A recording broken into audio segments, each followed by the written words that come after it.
Hello and welcome to the Art of Selling Online Courses. We're here to share winning strategies and secret hacks from top performers in the online course industry. My name is John Ainsworth and today's guest is Luke Charlton. In 2013, he decided to quit his comfortable six-figure government job, move halfway around the world and start an online business as a coach. Through years of trial and error and nearly going bankrupt, Luke finally discovered the formula for online success. Since then, he's helped over 4,000 coaches to grow their businesses online. Today, we're going to talk about some of the benefits of selling coaching versus courses, the framework for how you go about selling coaching, how to sell courses in conjunction with coaching, and more. Before we dive into our interview with today's guest, I've got an important question for you. Do you run a course business already that's already profitable and doing well? If so, you're probably leaving a lot of money on the table. Go to pimpyourfunnel.com and fill in the report there, fill in the survey questions, and we'll create a report for you about what it is that you can do, how you can manage to increase your revenue from your existing course business. Luke, welcome to the show, man. Thanks for having me, John. So talk us through a little bit, like what is the benefit of selling coaching versus selling courses? Is it only for if someone's getting started or if someone's already got a course business? Like who is it easier for? Why would you recommend coaching? Yeah, so if you've already got courses selling, it's very easy to add coaching to that, right? So especially, you've got a warm market.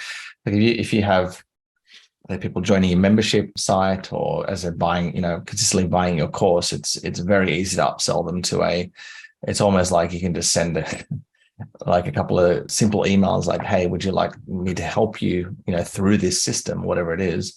That's much easier than getting a cold prospect, right? Someone has no idea who you are into a coaching program. So it's like a no-brainer to just add extra cash flow to your business if you already have a course. Now, if you're just getting started, right, and not sure like what's the path for me, what I recommend is that you sell coaching in the first instance.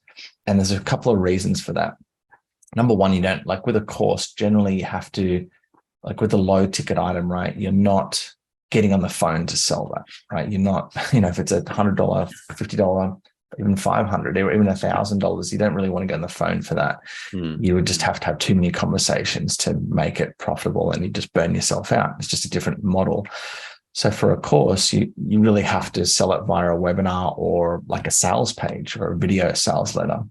And that requires a level of skill that many people don't have. Like people assume because it's low ticket that it's easier to sell. Whereas actually not, it's actually much harder because you need to know copywriting, you need to be good at knowing how to position the offer, how to make it stand out versus all the other hundreds or maybe even thousands of competitors in your market. That's not an easy thing to do. Even for professional marketers such as myself, that I do this every day. I've been doing it for like almost 10 years now. Even with my skill set and high track record, still a challenge for me. Like I know how to do it. It's a process, but people just getting started, it's almost impossible. It's very, very hard to make work. However, if you sell coaching, it's much, to get an appointment is much easier, right? To get someone on a phone call, because you're not actually asking them to sign up. You're just saying, hey, let's have a conversation to see if it's a fit. So it's the first thing, much easier to get someone on the phone into your sales process. And the other great thing about selling coaching, it's easier in that regard because you're like by their side, right? You're helping them through this. With a course, usually it's done, they're doing it by themselves, or maybe there might be a Facebook group or something. So again, it's a harder sale. But if you're like, hey, no, we're going to do one-on-one sessions or we're going to do group sessions where I will walk you through this process, hold your hand, quote unquote, hold your hand. It gives the prospect more confidence that they can actually achieve the results. So again, easier to sell. And the final thing is the metrics work out much better if you're running ads in particular, right? Or even if you're just doing organic, like your return on invested time is much better. So what that means is you can sell coaching at a much higher level. So it could be whatever, 3,000, 5,000. There are coaching programs that go up to 100,000 and higher. So the point is that your return on your investment is much higher than a course that you might be selling for $47 or for $1,000, somewhere in that range, right? So you get a lot more back for your effort, whether you're running ads or whether you're doing organic strategies. Okay, there's quite a lot there to unpack. So if someone's already got a course business, but they'd like to have some more cash, they could add coaching on top. That makes total sense to me. I think I've got no question in my mind about that. Like, I think it depends a certain extent on someone's audience and someone's goals. Like, we've got clients who, like, we've helped them go from like 3,000 a month to 10,000 a month they've already got an organic audience, they've got an email list, they've got courses, low ticket, help them improve the, checkout pages, the sales pages, the emails, get them up to 10,000 a month. But then they've added in coaching program, and that's taken them to 20,000 a month. It's like instantly they've just got that because a percentage of their audience want to do that. Right. Some people don't want to do coaching. They're like, I can make enough money from the courses where actually I don't want to add that in. But if you want more money, that's like an easy way. I think you're right. I think there's a relatively easy way to make a bunch more money from your existing audience, because some people will spend a lot more money to get a much better service where you're helping them kind of, work through it. Yeah, I would say that everyone wants like the passive income from courses, right? That's why they like want membership sites or whatever.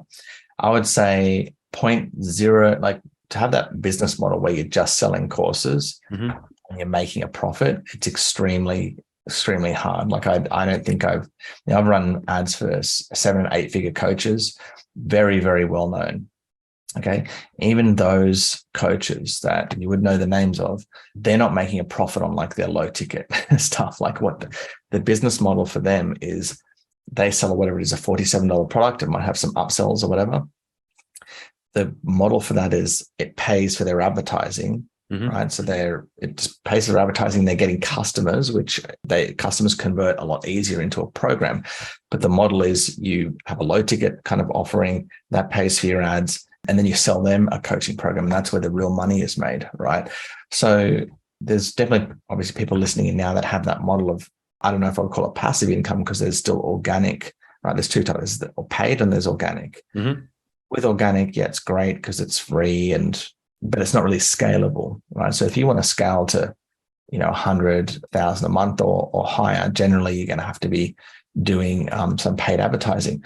As soon as you go to paid advertising, that's when the metrics generally don't work out with low ticket stuff. That's when you have to have just the margins aren't there. So I would say that, like, 0.001% of the market have this amazing kind of unicorn thing where all they do is just sell like they run ads, they sell courses, and they don't do anything else. Like, that's extremely rare in today's market with the cost of advertising. If you can make it work, that's amazing. But generally, if you want a profitable business, as I said, you can be profitable at say 20, 30, 40K a month, like at lower levels with just courses. That's fine. I'm saying when you're wanting to scale with advertising, that's when the model generally has to change.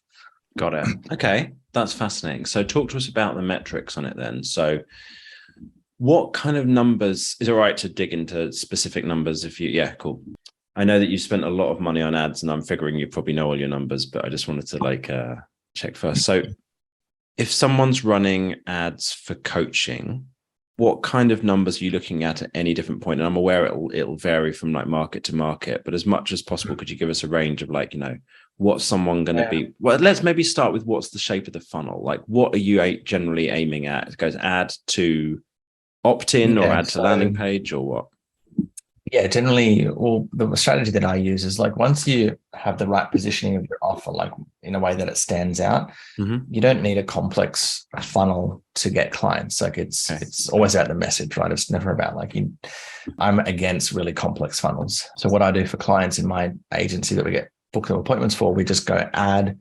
There might be an opt-in, right? Just put in a name and email address, and they watch a 5-minute video. And then that goes to an appointment, and that's it. And then we have email follow-up after. That's kind of like to get more leads with follow-up. But initially it's just add, kind of opt-in, and then appointment, right? Or add. That initial appointment that you're pointing people to, is that like a 15-minute triage call to figure out who's a good fit? Yeah. Is that a longer? Okay. Just a short. Yeah. Because like I could do, for me personally, I could pitch an hour-long call, which is harder to get someone onto an hour-long call, right? So I do a triage for my own business because that's what I actually teach as well. Because again, I look at like my market, they're not skilled at marketing. So how can I make it easier for them to get the appointment?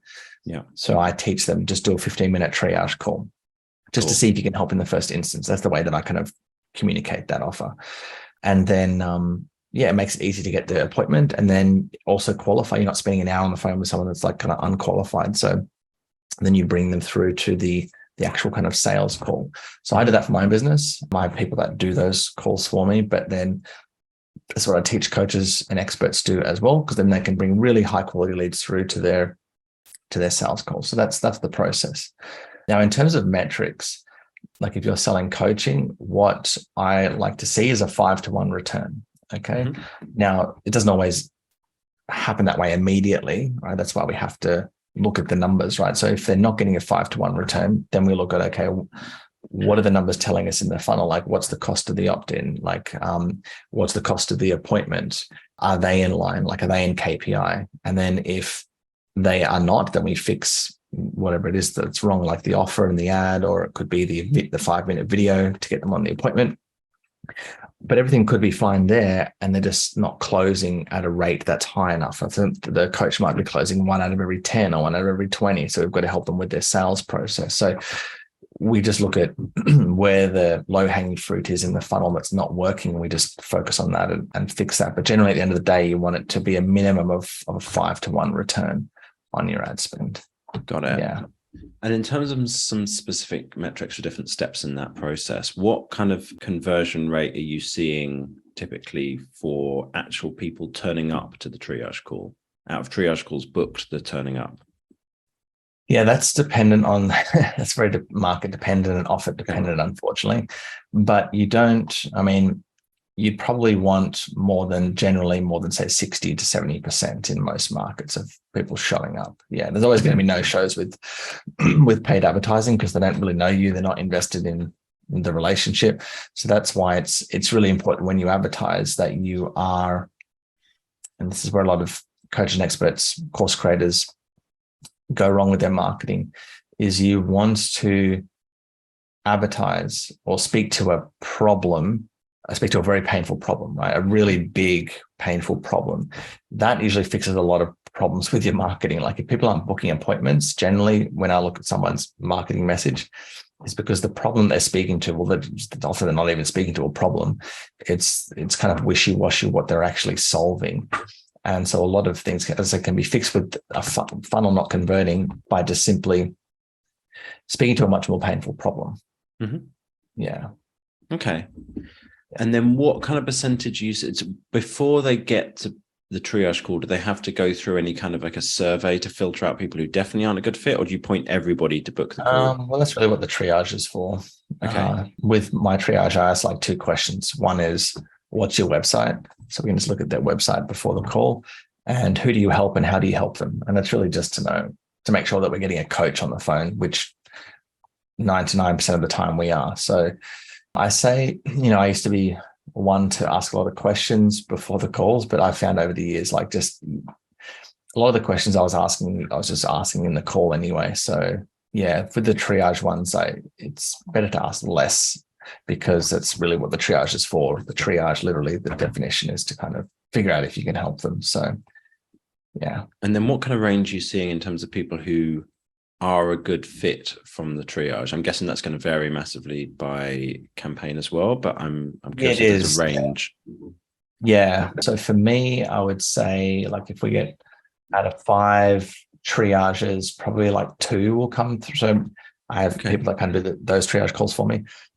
2 will come through onto my calendar that are qualified, like that have the money and like the motivation, like we can help them. Again, that's very market dependent. So your numbers may vary from mine. At the end of the day, like with the show up rates, how many qualified, it doesn't really matter. Like those numbers are more of just like if things aren't working, we kind of maybe can pinpoint. But if you're getting, as I said, a 5-to-1, 10, like let's say you've got 50% no-shows and only 1 out of every 10 actually qualify. Mm-hmm. But you're spending $1,000 and making back 20,000. Well, does it really matter? You're getting a 20-to-1 return. And this is where people, they overanalyze their funnel. They forget that the goal with advertising is to, spend $1 and make back 5 or spend $1 and make back 10. So you have to take a step back from your campaigns. Okay, how much did I spend this month and how much did I make back? because I had that conversation with a lot of clients and they complain about show up rate or whatever. And I go, okay, well, how much did you spend this month? What did you make back? Oh, I spent $3,000 and I made back $12,000. Okay, well, what was the problem here? Why aren't we just spending more money on ads? And they're like, oh yeah. And so I've had a lot of those conversations, and that's the goal. It's only when things aren't working, right? When you're spending 3,000 and you're making back 3,000, or you're spending 3,000 and you're making back 2,000, right? So at that's when you really want to dive into the funnel and go, okay, well, our show up rate's not that great, or this part of the funnel is not that great. But if you're getting a great return, like, yes, it'd be nice to maybe fix some of those things in your funnel, but you still should be kind of scaling up. If that makes sense. Yeah. I guess I'm trying to help people to understand, like, how does that 5-to-1 or 10-to-1 ratio manage to come about? Because it's like, it's kind of one thing for you to say it here, but for people to believe it, it's like, yes, because, well, it's much easier to do that with a high ticket offer because your price points are much higher. The reason why we say 5-to-1 is for a couple of reasons. Eventually you're probably going to want to bring on maybe a salesperson to do the calls for you, so you don't have to do them. So you've got to pay them, right? So that's usually 10%, right? So if you're selling a $5,000 offer, that's $500 of that $5,000 offer that goes to them, right? And if it's 5-to-1 return, that means you already spent $1,000 on ads. So that's $1,500 that you're spending to them, right? And then you've got your own expenses on top of that to run your business, which might be another 500 or so. You've got other employees that you want to bring on. So all of a sudden, it sounds like a lot, 5-to-1, but once you start bringing on, other employees and stuff, it kind of eats into that profit margin to actually deliver your coaching. So that's why it's a good kind of baseline to say like a 5-to-1 return, which is, as I said, when you're selling high ticket, it's much easier to hit that than when you're selling a course. What counts as high ticket? What kind of is the minimum price point you find this? That's a good question. I would say $3,000 and higher. Yeah, but most markets it's $5,000. But like minimum, you really want about $3,000, but be pushing to get to a $5,000 offer for most markets. Business type markets, you can do a lot higher. Okay. Yeah. And if you've got a big name in the marketplace, then you can, if you're like in weight loss, you could do a $5,000 offer. But if you've got a very big name, in the market, you could do it for $10,000 or $20,000. So depends on who you are as well. But for most coaches and experts, I would say for most markets, about $5,000 is a good baseline. Cool. Nice. And then does it make sense for people at any point, if they're using this model that you're talking about, to also have a downsell to a course as well? Do you think, if you're selling this coaching, then great, just scale it up and focus on that? Yeah, absolutely. So, if you're doing the triage strategy, they shouldn't really get into the second call unless they have the money, right? So that's part of the triage is you qualify them. They've got the $5,000 for the coaching. So there shouldn't really be a downsell at that stage. But yes, you can. And this is why, I prefer my clients and I just focus on selling one program, because as soon as you bring in the downsell, which yes, you can have it, it gives the coach an out almost, if that makes sense. It's almost like they're like, oh, well, I'm not going to try and kind of overcome this objection, or I'm not going to try and I'm just going to get them into the course, right? Because they feel more comfortable doing that. So that's one of the reasons. Whereas if they just had that $5,000 program, then they kind of work out how to sell it better, if that makes sense. So yes, you can have a downsell. There are positives and negatives to having a downsell, but if you've got it there, absolutely. Like if you've tried everything and they're just, for whatever reason, they don't fit that $5,000 offer, even after you've qualified them, they're like, you know what, then you go to the downsell. But that's really for people that just don't have the money, right? That all they really have is just the money for that course. And that's because obviously you give them, but you serve them at a much higher level. If they are, in the coaching program, you'll get them better results. Okay. So that's the only time I would downsell. So let's take a change of tack for a sec then. What about, so a lot of people in the audience, they've got a course business already. They're selling low ticket kind of items like $79, $99, $200, this kind of thing. If someone's listening and they're interested and they're thinking, well, I'd like to get some extra money next month from selling some coaching, what should they do? Like, do they need to set up this 5-minute video and point people to the booking the call? Do they just send out a promotion to their email list saying, I've got this offer, book a call? Like, what would you suggest at that point? Yeah, they've already got customers that literally just send an email. And this is again where I think people overthink it for warm audiences. They have a relationship with you now that they're customers and been going through your course. I would, in the first instance, I mean, you can create like campaigns that you run every month, and then it might be a set of whatever 8 emails or something that you send, or maybe once every 3 months. But if you're just wanting to get some initial clients, literally just send a few emails saying, "Hey, I'm thinking of putting together a coaching program where you work one-on-one with me, or with you, maybe it's in a group where I handhold you through the process. If you're interested in learning more, just reply to this email and we'll have a quick chat." So I'll just do that and jump on the phone with them. And if they're a good fit, sell them. So at that stage, you don't need like a 2-step kind of approach because they're not cold. Just get on the phone and take them through a sales call process, sign them up if they're a good fit. So if you've got customers, they'll jump on the phone with you. Like there'll be definitely a segment in there that want more help for coaching. Got it. You just got to be very clear on like what it is that you're selling. So that's probably the most work if you're going to do this strategy. It's not really the emails or getting appointments. It's more like, what am I actually selling here? So here's my system. Okay, there's this. It goes. The coaching is going to go for whatever it is, 12 weeks. There's these sessions. So that way, when you get on the phone with someone, you can clearly communicate what it is they're buying. Because if they're not clear, they won't buy. So you're clear. So that's probably just getting clear on what's your offer, and then making sure you have that clarity before the calls. Nice. Okay. And one of the things that I think people struggle to get their heads around, if they're used to selling courses for like $99, $200, is how much more people will pay for coaching. Can you talk people through that at all? Like, I'll give you a couple of examples of like some of the kind of courses that people are selling. How to set up your home recording studio for musicians. And the guy was selling courses for like kind of between, I think, $50 and $200, that kind of price point. Let's just start with one, for example.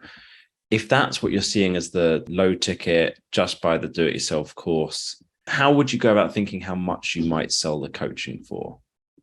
Yeah, it depends. So as I said, there's within a market like that, and this is, a lot of markets, there are people that are more serious than others, right? So home recording studios. And I've got like my speakers behind me. I know a little bit about this with a lot of markets. So actually, I'm kind of I'm writing a book at the moment, or at least I'm planning it out. One of the examples that I have is like, if you had a course selling like Sudoku, like, helping people with Sudoku, right? The little puzzle thing. Would someone pay $5,000 if, to help them get better at Sudoku? Like, no.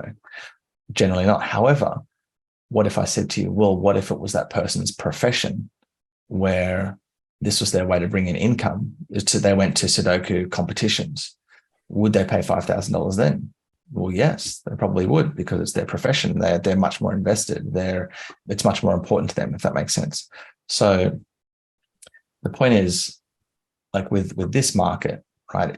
Are there people that just kind of like just are interested in, like they just want to spend $100 to like know how to fit out like a home studio? Yes. Do they want to spend more than that? Maybe not. But is there a segment of that market that is much more serious about doing the home studio thing? Maybe they're semi-professional. Maybe they want to do an album, right? And maybe they want to make money, which is like the highest, the most invested. Maybe they're already making money.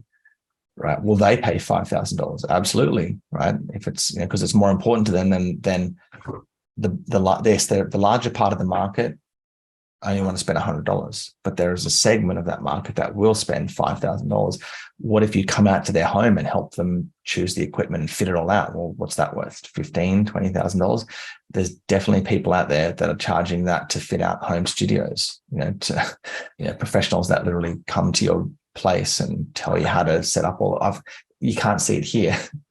I've got the sound deadening stuff like on my roof right now, right? So as I said, I know a little bit about this. So the point is, yes, most people are not going to spend $5,000, but there'll always, almost always, I can't say always, be a segment that if you position your offer the right way, they will spend whatever you want to sell it for, $5,000. I mean, obviously there's a limit. You're not going to sell that for maybe like, $5 million. But there's a segment that will spend on a high priced offer. Does that make sense? Yeah, totally. Okay.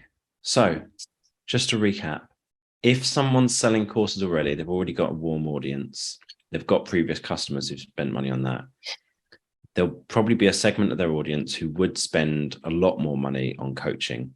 If they can figure out, well, what segment is that? Who might that be? What would they want? Then they could probably make a lot more money from their existing audience from offering coaching. If somebody is trying to scale a course business with ads, they're actually probably better off trying to scale it with coaching because the metrics of it just work out better.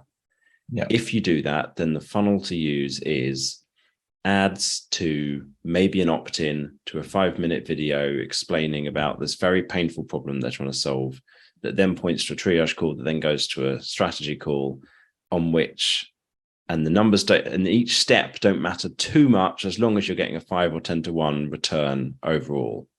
But ballpark, you're looking at maybe 60% of people show up to the triage call, maybe 40% of them are a good fit.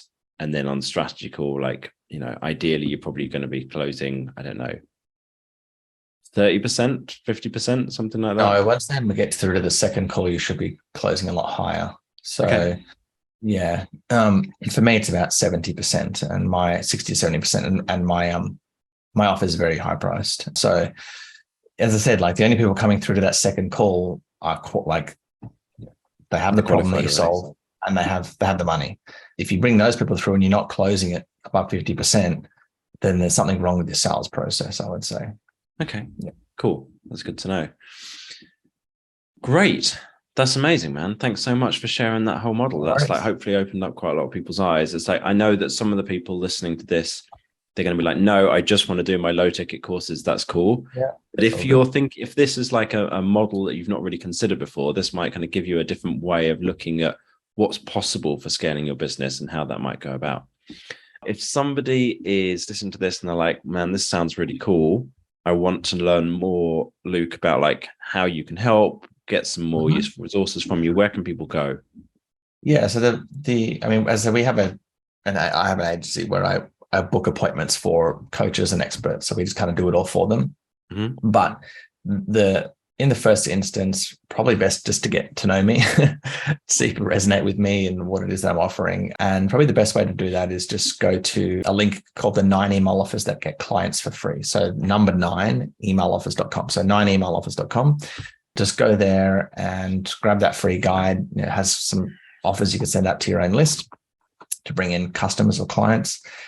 And just jump on my list, read my emails. They're very valuable to help you grow your business. And then if it resonates, then I've got offers in my emails as well. But I think it's just to start the relationship there is probably the best place to go. Great. All right. 9emailoffers.com. Perfect. If you found the interview useful and you want to get future episodes, subscribe wherever you listened, and hopefully see you in the next episode. Luke, thanks so much for coming on, man. Really appreciate your time. No worries. Had a lot of fun.